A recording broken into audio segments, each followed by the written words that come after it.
Hello students, how are you all? Hope you all are doing good at your home. Today we are going to start chapter number 1, that is computer fundamentals. Let's start the chapter, students. In this we will learn what is computer, why there is need of computer. This you can link with your current scenario, with your current situation, कि आज की date में computer कितना ज़्यादा important role play कर रहा है, technology कितनी ज़्यादा इम्पॉर्टेंट रोल प्ले कर रही है ना। अगर हम करंट सिचुएशन को देखें तो कंप्यूटर पे हर चीज़ अवेलेबल है, हर चीज़, दैट इज़ लाइब्रेरी ले लो, बुक्स ले लो, आप अपनी न्यूज़पेपर्स ले लो, आपको किसी टॉपिक से रिलेटेड इन्फॉर्मेशन चाहिए वो ले लो, है ना। आपको मूवी देखनी है, कार्टून्स देखने हैं, न्यूज़ सुननी है, everything, the entire world is available on computer, we can say. Now what is computer, ये बेटा आप छोटी क्लासेस से, क्लास 1 से भी पढ़ते आ रहे हैं कि कंप्यूटर क्या है। कंप्यूटर एक इलेक्ट्रॉनिक मशीन है that converts raw data into meaningful information. जिस कंप्यूटर वह मशीन है जिसको हम इनपुट देते हैं, वो उस पर प्रोसेसिंग करती है और आउटपुट देती है। Let's take an example. For example आपको अभी ऑरेंज जूस बनाना है, ठीक है, तो आपके जो ऑरेंजेस हैं वो क्या है, आपका इनपुट। ओके, जब आप उसको जूसर में या फूड प्रोसेसर में डालोगे पील करके और उसको ऑन कर दोगे तो वो प्रोसेसिंग हो रही है ना, काम हो रहा है उस पर। और जब आपका जूस बन के रेडी हो जाएगा तो वो क्या होगा, आपका आउटपुट। सिमिलरली हमारे घर में वॉशिंग मशीन है, गंदे कपड़े होते हैं, गंदे कपड़े जो हैं वो हमारा इनपुट हो गया, हमने उसको वॉशिंग मशीन में डाल के ऑन किया, वो प्रोसेसिंग हो रही है। और साफ़ कपड़े जो निकले वो हमारा आउटपुट है। तो कंप्यूटर जो है वो आईपीओ साइकिल फॉलो करता है, input, processing and output. This I already told you, input, processing and output. Input देने के लिए हम कंप्यूटर में जो डिवाइस यूज़ करते हैं that is keyboard and mouse. With the help of keyboard and mouse we can give input to the computer. Processing is only done by CPU. As you all know that CPU is the brain of the computer. जैसे कुछ भी question आपसे पूछा जाता है तो आपके लिए वो क्वेश्चन इनपुट है, आपने वो क्वेश्चन समझा आपके ब्रेन ने ना, आपके ब्रेन में प्रोसेसिंग हुई और आपने जो उसका जवाब दिया, आंसर दिया, वो आउटपुट है। सिमिलरली इनपुट हम दे सकते हैं कीबोर्ड और माउस की हेल्प से, प्रोसेसिंग CPU करता है, और आउटपुट के लिए हमारे पास जो डिवाइसेस अवेलेबल हैं वो मॉनिटर, प्रिंटर, आप अपनी लैब्स में भी देखते हो ना। डेटा किसको बोलते हैं, data are the instructions which we give to the computer. Okay, data is represented with the help of alphabets. Data किस फॉर्म में हम देते हैं, अल्फ़ाबेट्स की फॉर्म में, डिजिट की फॉर्म में, या कोई स्पेशल कैरेक्टर्स की फॉर्म में। So we can say that data is the representation of instruction in a manner which should be suitable for processing. इस तरह से हम डेटा कंप्यूटर को देते हैं, रॉ इन्फॉर्मेशन देते हैं जो जिसके ऊपर कंप्यूटर प्रोसेसिंग कर पाए। फॉर एग्ज़ाम्पल ये हमने एक डेटा कलेक्ट किया, आपको मैंने अगर टास्क दिया कि आपको वेरियस स्टेट्स के या सिटीज़ के टेम्परेचर क्या क्या हैं उनका एक डेटा बनाना है, तो आपने देखा कि दिल्ली में कितना टेम्परेचर है ना, चेन्नई में कितना टेम्परेचर है, सो एंड सो सिटीज़ और स्टेट्स में क्या क्या टेम्परेचर है, उसकी आपने जो कलेक्टिव इन्फॉर्मेशन बनाई वो आपका एक टेम्परेचर रिलेटेड डेटा बन गया, कलेक्शन ऑफ इन्फॉर्मेशन हो गई वो। प्रोसेसिंग का मतलब होता है जब जो आपने इनपुट दिया है उसी पे वो वर्क कर रहा है, कंप्यूटर का CPU जो भी इंस्ट्रक्शन आपने दिए हैं उसी पे वो वर्क कर रहा है, और वर्क करके आपको एक रिज़ल्ट प्रोवाइड करेगा, that is called process. Information क्या होती है, इंफॉर्मेशन इज़ मीनिंगफुल वैल्यूज़। जो हम मीनिंगफुल चीज़ें यूज़र को बताते हैं that is called information. Information is the process data on which decision and actions are based. किसी चीज़ के बारे में अब आपको बोला जाए कि बेटा जाओ इसकी इन्फॉर्मेशन कलेक्ट करके लाओ, तो उसी से रिलेटेड और रेलिवेंट इन्फॉर्मेशन आप कलेक्ट करोगे ना, अगर आपको मैंने वेदर के लिए बोला है, वेदर का एक डेटा कलेक्ट करके लाओ, तो आप उसमें मूवीज़ के नाम तो नहीं डालोगे ना, वो तो इरेलीवेंट इन्फॉर्मेशन हो जाएगी। तो इन्फॉर्मेशन का चार्ट का एग्जांपल भी ये मैंने आपको एक बताया है, स्क्रीन पे आप देख सकते हो। Then already told you about IPO cycle. Computer works on IPO cycle, that is input, processing and output. हम भी इसी पे ही वर्क करते हैं, इसी प्रोसेस पे हम भी चलते हैं ना। हम कुछ सुनते हैं, हमारा ब्रेन उसको सोचता है और हम उसका रिवर्ट देते हैं, रिप्लाई देते हैं। Computer system, our next topic in this chapter students is computer system. It mainly consists of two parts, hardware and software. They both are very important parts of the computer. जो दो parts में classify किया गया computer system, hardware and software. Hardware के बिना software किसी काम का नहीं है और software के बिना hardware नहीं चलेगा, like हमारी body और soul. If hardware is the body, then software is the soul of the computer. Hardware और सॉफ्टवेयर डिवाइसेस के यहाँ पे कुछ पिक्टोरियल रिप्रेजेंटेशन मैंने आपको बताई है। Hardware devices are those physical parts of the computer.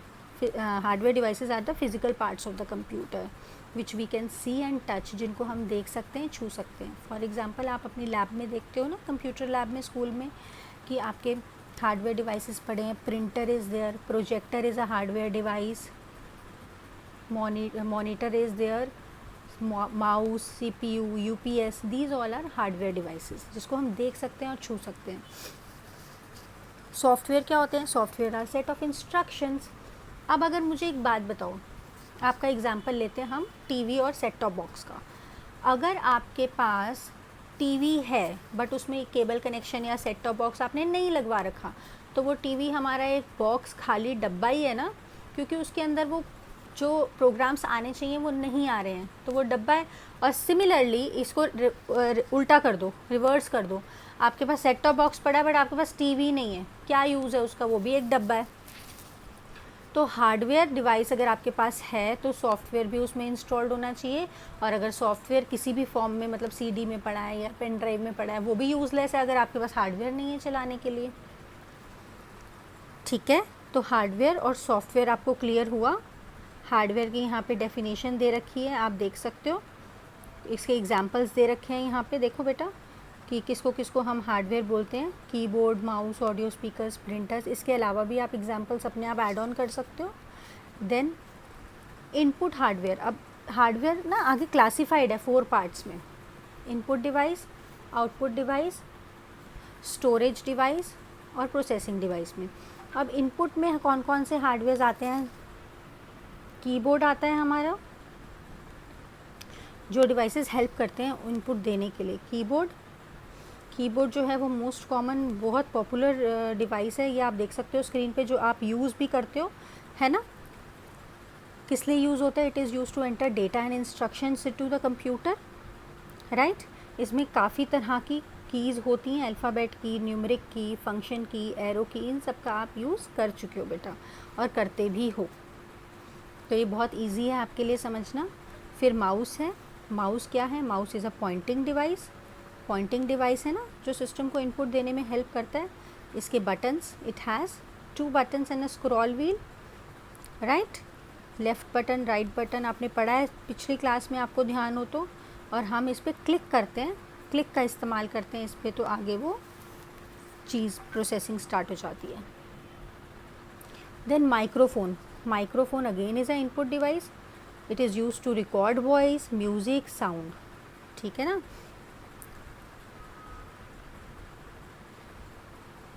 और इनपुट डिवाइसेस देखो आपको क्या बताए हुए हैं, टच स्क्रीन बताया हुआ है आपको। जैसे आज आप अगर अपनी क्लासेस ले रहे हो ऑनलाइन, तो आप फ़ोन से भी ले रहे हो, तो फ़ोन से अगर आप लेते हो तो कुछ मैम अगर आपको बोलती है कि बेटा ये सबको समझ में आया है, या कोई आपकी क्वेरी होती है, तो आप अपने चैट बॉक्स में टाइप करके भेजते हो ना, that is an example of touch screen. जब आप टच करते हो तो वहाँ पे प्रोसेसिंग स्टार्ट हो जाती है। जैसे हमारा ATM मशीन है, ATM मशीन में हमें कीबोर्ड दिया होता है वैल्यूज़ एंटर करने के लिए, है ना। हमारा मोबाइल फ़ोन है। Light pen, again light pen is again pointing device, as you can see in picture. इसका एक एग्जाम्पल दे रखा है, ठीक है। It is use to display items and draw pictures on the monitor screen. okay, and it is mainly used by engineers, fashion designers and architects.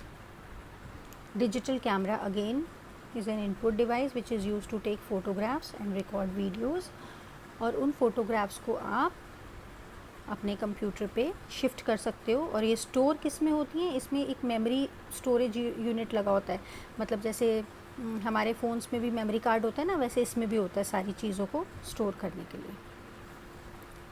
Then bar code reader, bar code reader is use for reading bar coded data. ठीक है, ये देखो आपको example दिख रहा है बार code reader का। यहाँ से ये मशीन होती है ऐसे रीडिंग मशीन, जो इस कोड को स्कैन करती है और सारी इन्फॉर्मेशन आपके कंप्यूटर पे ट्रांसफ़र हो जाती है। नाउ स्कैनर, ये आपने अपनी लैब में भी देखा है, कंप्यूटर लैब में हमारे स्कूल में स्कैनर का इस्तेमाल होता है ना। ये किसकी तरह दिखता है, फ़ोटोकॉपी मशीन की तरह, फ़ोटोकॉपी मशीन की तरह। इस पर जो भी आप ऐसे यहाँ पे प्लेस करोगे ना शीट को, वो एज़ इट इज़, चाहे वो कलर्ड है चाहे ब्लैक एंड वाइट है, वो एज़ इट इज़। बट हाँ, एक चीज़ डिपेंड करती है कि आपका स्कैनर भी कलर्ड है या ब्लैक एंड वाइट है। ठीक है, वो आपका जो पेपर पे होगा एज़ इट इज़ आपके कंप्यूटर पे आ जाएगा सॉफ्ट कॉपी की फॉर्म में। Now here 3 types of scanners are provided, flat bed scanner, sheet feed scanner, hand held scanner. ठीक है बेटा। Now optical mark reader, optical mark reader क्या काम करता है, it is use to scan and recognise the type of mark made by pen और pencil. जैसे आप अपने कॉम्पिटिटिव टेस्ट वगैरह देते हो ना OMR शीट पे, उस पर आप पेन से या पेंसिल से फिल कर देते हो डॉट को, तो उसको रीड करने के लिए ऑप्टिकल मार्क रीडर हमारे पास है एक डिवाइस जो उसको रीड करता है। Magnetic ink card reader, it is generally used in banks में इस्तेमाल होता है, और बैंक कोड नंबर, जो चेक नंबर पे प्रिंट, चेक पे एक कोड नंबर होता है ना बैंक का, उसको रीड करने में हेल्प करता है। नाउ आउटपुट डिवाइसेस, जो अब हमारे आउटपुट डिवाइसेस भी हैं कुछ, जैसे मॉनिटर, ये आपको पता है मॉनिटर आउटपुट डिवाइस है हमारा। अब हमारे 3 टाइप्स के मॉनिटर्स दे रखे हैं इसमें, CRT, LCD और LED। CRT और LCD में डिफरेंस क्या है बेटा, पहले CRT cathode ray monitor use हुआ करते थे, जो बहुत हैवी होते थे, बहुत बड़े और हैवी होते थे, और उनकी जो इमेज क्वालिटी थी वो भी ज़्यादा अच्छी नहीं होती थी, पुअर होती थी, और बहुत ज़्यादा इलेक्ट्रिसिटी वो कंज्यूम करते थे एज़ कम्पेयर टू LCDs। अब आज की डेट में तो आपने देखा है LCD LED TVs भी आ गए हैं, है ना, उनमें इमेज बहुत अच्छी क्वालिटी की प्रोड्यूस होती है, थिन होते हैं, वो हल्के होते हैं उठाने में भी, और इलेक्ट्रिसिटी भी ज़्यादा कंज्यूम नहीं करते हैं। तो ये डिफरेंस आपको अच्छे से ध्यान में रखना है। स्पीकर्स आपको पता ही है बेटा, आउटपुट डिवाइस हैं जो हमें आवाज़ सुनने में, आवाज़ प्रोड्यूस करते हैं, स्पीकर्स नॉइज़ प्रोड्यूस करते हैं, तो वो हमें हेल्प करते हैं। प्रिंटर आपने लैब में यूज़ होते देखा है, अगर हमें कोई भी हार्ड कॉपी लेनी है किसी भी चीज़ की, तो हम प्रिंटर का इस्तेमाल करते हैं। अब that means we need to print out the information on the paper, then we use printer. अब यहाँ पे बेटा टाइप्स ऑफ प्रिंटर आपको दे रखे हैं, dot matrix, laser printer, inkjet printer और 3D प्रिंटर। और इनकी ना नीचे एडवांटेजेस और डिसएडवांटेज दे रखी हैं, इन्हीं की कि क्या क्या एडवांटेजेस और डिसएडवांटेज होती हैं, कि ये कौन सा इसमें एक्सपेंसिव है, किसकी स्पीड ज़्यादा है, कौन सी हाई क्वालिटी की है। ये चार्ट बेटा एक बार आप अच्छे से रीड करेंगे, अगर कोई दिक्कत आती है तो आप मेरे से पूछेंगे। प्रोसेसिंग डिवाइस, अब हमारे इनपुट हार्डवेयर भी हो गया, इनपुट आउटपुट हार्डवेयर भी हो गया। अब प्रोसेसिंग हार्डवेयर कौन सा है हमारा, एक ही है, CPU, जो ब्रेन है हमारे कंप्यूटर का, है ना। ये सारी प्रोसेसिंग कौन करता है, CPU करता है। अब CPU भी फर्दर 3 पार्ट्स में डिवाइडेड होता है, memory unit, control unit and arithmetic and logic unit. जितना भी एडिशन से रिलेटेड है ना, प्लस माइनस डिवाइड मल्टीप्लाई वाला काम, वो कौन करता है, अर्थमेटिक लॉजिक यूनिट। जितनी भी स्टोर करना है डेटा को, कि कैसे करना है इसको, स्टोरेज कहाँ स्पेस प्रोवाइड करनी है, परमानेंटली स्टोर करना है या टेम्परेली स्टोर करना है, ये कौन मैनेज करता है, मेमोरी यूनिट। और कंट्रोल यूनिट तो जैसे हमारी क्लास का मॉनिटर होता है ना, वो पूरी क्लास को कंट्रोल करता है, वो कंट्रोल यूनिट का काम होता है। सारे ऑपरेशन, सारे इंस्ट्रक्शंस जो हम देते हैं उन सबको कौन कंट्रोल करता है? Control unit. तो ये चार्ट आपको अच्छे से ध्यान में रखना है कि क्लासिफिकेशन ऑफ सीपीयू है ये, कि सीपीयू कितने पार्ट्स में इंटरनली डिवाइड होता है। 3 पार्ट्स में हमने देखा सीपीयू डिवाइड होता है, memory unit, control unit and arithmetic and logic unit, और इनके क्या क्या रोल्स होते हैं। This was the whole chapter. Now these are the abbreviations which you have to remember: CPU, ALU, OMR, CRT, MU, CU, MICR and LCD, and this you need to pen down in your notebook as well. आपको ये copy में भी करनी है। Assessment questions आपके MCQ दे रखे, true false, match the following, answer the following questions. बेटा इसमें अगर आपको कोई भी दिक्कत आती है, ये होल एक्सरसाइज है जो आपको चैप्टर 1 की कॉपी में करनी है। अगर कोई भी दिक्कत आती है तो आप मुझे कंसल्ट कर सकते हैं। I hope chapter is clear to you all. Thank you for listening so patiently. Stay safe and happy at your home. Thank you.